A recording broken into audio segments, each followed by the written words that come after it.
अध्यक्ष महोदय माझ्यानंतर देतील. आताच मुख्यमंत्री महोदयांनी नागपूरच्या घटनेबाबत निवेदन केलेलं आहे आणि अर्जुन खोतकर यांनी जालनामधली आताची ताजी घटना मलाही दाखवली, मुख्यमंत्री महोदयांनी दाखवलेली आहे. खरं म्हणजे गेल्या काही दिवसापासून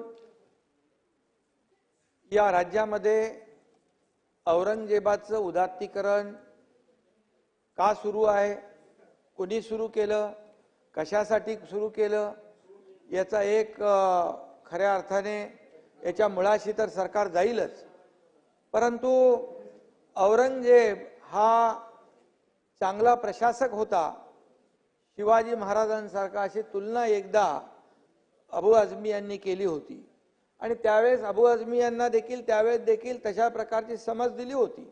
पण पुन्हा त्यांनी काय राजकीय त्यांना फायदा मिळवायचा असेल म्हणून पुन्हा धर्मवीर संभाजी महाराजांचा अनन्वित छळ करून ज्या औरंगजेबाने हलाल करून त्यांचा छळ करून त्यांची हत्या केली हे आपल्या सगळ्यांना माहीत आहे. त्यांचा इतिहास जर वाचला शंभूराजांचा आणि आता जो छावा सिनेमा पाहिला तर त्याची खरी वस्तुस्थिती त्याच्यामध्ये काय ती दाखवण्यात आलेली आहे. जर शंभूराजे छत्रपती संभाजी महाराज यांना 40 दिवस अनन्वित छळ केला, त्यांची जीभ छाटली, त्यांच्या अंगावरची साल्टी काढली, त्याच्यावर गरम तेल ओतलं, गरम पाणी ओतलं, त्याच्यावर मीठ टाकलं, त्याची जीभ छाटली, त्याच्या डोळ्यामध्ये गरम शिगा टाकल्या, असा अनन्वित छळ केलेला औरंगजेबाचं उदात्तीकरण करणं योग्य आहे का, हे माझा सवाल आहे. आणि या औरंग्याचा हा अशा प्रकारचं उदात्तीकरण करणं म्हणजे खऱ्या अर्थाने आपल्या शंभूराजांचा छत्रपती शिवाजी महाराजांचा अपमान करणं, खऱ्या अर्थाने हा देशद्रोहच आहे. हा औरंग्या आला कशाला आपल्याकडे? आपल्या महाराष्ट्राचा घास घ्यायला आला, आपले मंदिरं उद्ध्वस्त केली, आया बहिणींचे अब्रू लुटली. त्यांनी काय काय केलं? शंभूराजे भेट सापडत नव्हते तेव्हा निष्पाप लोकांचे बळी घेतले, रक्ताचे पाट वाहिले. हा सगळा इतिहास आहे. हा सगळा इतिहास असताना औरंगजेबाचं उदात्तीकरण करणं, समर्थन करणं, आम्ही कुठल्याही समाजाच्या विरुद्ध नाही आहे. एक सच्चा देशभक्त मुसलमान पण या औरंग्याचं समर्थन करू शकणार नाही, करणार नाही. खरं म्हणजे अशा प्रकारचं त्याचं कौर्य होतं, अशा प्रकारचं त्याची क्रूरता होती. आणि ज्या शंभूराजांना त्यांनी अनन्वित छळ करून मारलं तरी सुद्धा शंभूराजांनी बलिदान केलं, पण त्याच्या समोर मान झुकवली नाही भास्करराव. आणि म्हणून हा इतिहास आहे, हा इतिहास आहे. हा इतिहास आपल्या समोर असताना आज काल समजा नागपूरमध्ये एक औरंगजेबाच्या विरोधात आंदोलन केलं.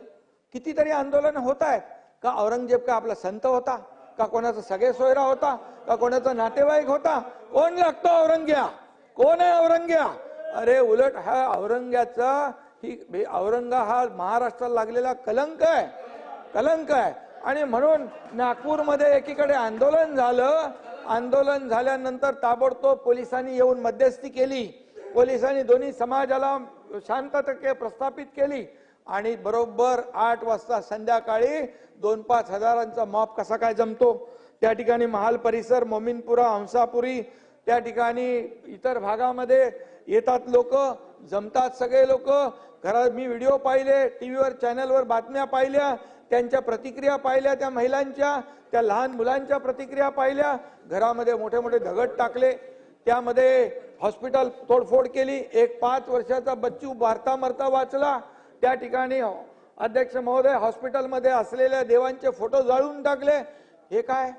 तुम्ही आंदोलन करा ना, तुम्ही लोकशाही मार्गाने जसं आंदोलन होतं त्याला तुम्ही प्रत्युत्तर आंदोलनात द्या.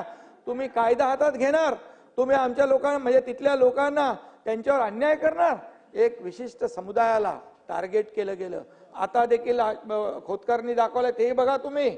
आणि यासाठी काल संध्याकाळी जो झालेला हल्ला आहे, 3 DCP लेवलचे अधिकारी जर जखमी होतात, दगडफेक होतीये, कुऱ्हाडीने हल्ला होतोय, पेट्रोल बंब कुठून येतात? पेट्रोल बंब कुठून येतात? पेट्रोल बंब फेकले जातात, गाड्या जाळल्या जातात. त्या ठिकाणी मोटरबाईक, 4 व्हीलर गाड्या सगळ्या जाळल्या तिकडं. आणि हेही मला माहिती मिळाली की एका विशिष्ट ठिकाणी 100-150 बाईक दररोज पार्क व्हायच्या. काल तिथे एकही गाडी पार्क नव्हती. म्हणजे काय एकही पार्क नव्हती याचा अर्थ काय? याचा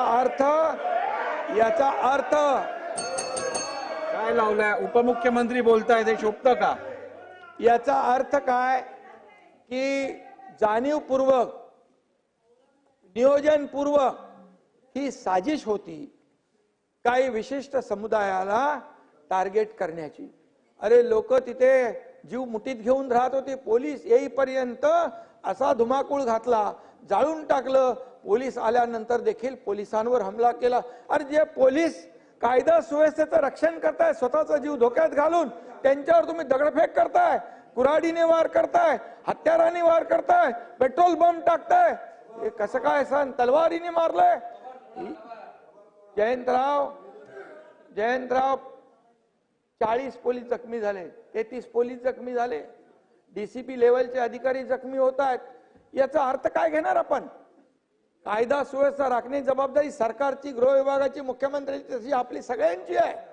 आणि म्हणून या राज्यामध्ये कायदा सुव्यवस्था राखण्यासाठी तुम्ही सहकार्य करायचं सोडून पोलिसांना तिथं त्यांच्यावर अत्याचार करताय, त्यांच्यावर हल्ले करताय. आणि त्याचबरोबर काय काय लोक बोलतायत, तुमचे हर्षवर्धन सपकाळ मुख्यमंत्र्यांची तुलना औरंगजेबाशी करतायत क्रूर प्रशासक म्हणून. काय आणि म्हणून अशा औरंगजेब हा देशद्रोही होता.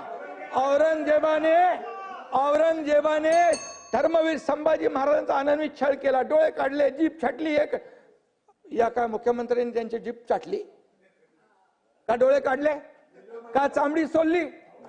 काय सोललंय? आणि म्हणून हे आमचं सरकार जे आहे, तुम्ही कुणाची तुलना कुणाबरोबर करताय? शिवाजी महाराजांची तुलना औरंगजेबाबरोबर करताय आणि या औरंगजेबाची तुलना क्रूर म्हणून, प्रशासक म्हणून यांच्याशी करताय. काय करताय? तुमचं काय चाललंय? आणि म्हणून तुम्हाला सांगतो नाना, तुमचे अध्यक्ष हर्षवर्धन सपकाळ यांनी माफी मागितली पाहिजे. या ठिकाणी माफी मागितली पाहिजे. अन्यथा त्यांनी केलेलं हे कृत्य हे औरंगजेबाचं समर्थन करतायत, एका देशद्रोहाचं समर्थन करतायत. म्हणजे तेही देशद्रोही आहेत. त्यांच्यावर देखील देशद्रोहाचा खटला दाखल करावा का? आम्ही दाखल करावा का? आणि म्हणून हे राज्य शिवाजी महाराजांच्या आदर्शावर चाललेलं आहे. म्हणून 2.5 वर्षात आम्ही जे काम केलं, एकीकडे तुम्ही सगळं बंद केलं होतं, आम्ही सुरू केलं, लोकाभिमुख योजना केल्या, या ठिकाणी विकासाला चालना दिली. अरे आमचं आम्ही बघून घेऊ ना. तुम्ही 208 नंबर. आणि म्हणून शांत राहा. आम्ही एकच सांगतो, हे शिवाजी महाराजांच्या आदर्शावर चालणारं हे सरकार आहे. आणि म्हणून या राज्यामध्ये शिवाजी महाराजांचा अपमान किंवा या छत्रपती संभाजी महाराजांचा अपमान बिलकुल सहन करणार नाही. आणि म्हणून या ठिकाणी मी आपल्याला एवढंच नाना ऐका, तुमचे काँग्रेसचे अध्यक्ष हर्षवर्धन सपकाळ यांनी तात्काळ माफी मागितली पाहिजे. अन्यथा त्यांच्यावर मुख्यमंत्री महोदयाचा अपमान केला. मुख्यमंत्री महोदयानं औरंगजेबाची उपमा दिली. जो देशद्रोही औरंगजेब, देशद्रोह ज्याने आपल्या राज्यावर चाल करून आला, त्याला माफ केलं जाणार नाही. एक बाहेर गेलाय इथला, तो बाहेर आहे, मग तो बाहेरही फिरणार नाही. आणि म्हणून सांगतो आपल्याला, बोलताना तारतम्य बाळगून बोलायला सांगा. अरे तुम्ही ब्रिटिशांनी आक्रमण केलं, ब्रिटिशांच्या देखील खानाखुणा पुसून टाकल्या.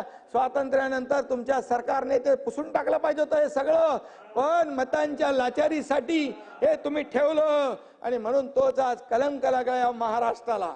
आणि म्हणून मी एवढंच सांगतो, अध्यक्ष महोदय, ज्यांनी पोलिसांवर हल्ला केलाय, निवेदन मुख्यमंत्र्यांनी केलेलं आहे, कायदा हातात घेतलेला आहे, कायद्याचं राज्य आहे, ज्यांनी कायदा हातात घेतलाय त्यांच्यावर कडक कारवाई सरकार करेल, अशा प्रकारची भावना आणि भूमिका सरकारने घेतलेली आहे. त्यामुळे इथून पुढे औरंगजेबाचं समर्थन, औरंग्याचं उदात्तीकरण कुणी खपून घेणार नाही. अरे याकूब मेमन त्याचं उदात्तीकरण तुम्ही केलं. इथं बॉम्बस्फोटचा आरोपी तुमच्या लोकसभेच्या निवडणुकीमध्ये पाकिस्तानचे झेंडे फडकवले मतांसाठी. कुठं फेडणार आहे पाप. आणि म्हणून मी आपल्याला तुम्हाला लोकांनी जागा दाखवली आहे. तुम्हाला विरोधी पक्ष नेते एवढे पण जागा आल्या नाहीत. याचं कारण तेच की तुम्ही जे काय करताय आणि आम्ही जे करतोय लोकांनी ठरवून या ठिकाणी निर्णय घेतलेला आहे. म्हणून लोकांसाठी आम्ही काम करतोय, जनतेसाठी आम्ही काम करणार. आणि या महाराष्ट्रातल्या सर्व समाज जाती धर्माचे लोक यांना देखील आम्ही एक समान मानून आम्ही त्यांच्या विकासासाठी पुढे चाललोय. आणि म्हणून नाना तुम्ही मनातून खुश होत असाल पण ठीक आहे. आणि म्हणून हा विषय गंभीर आहे. आणि एवढंच मी सांगतो, या राज्यामध्ये छत्रपती शिवाजी महाराज, छत्रपती संभाजी महाराज किंवा आमचे महापुरुष यांचा अपमान बिलकुल खपून घेतला जाणार नाही. आता पुढे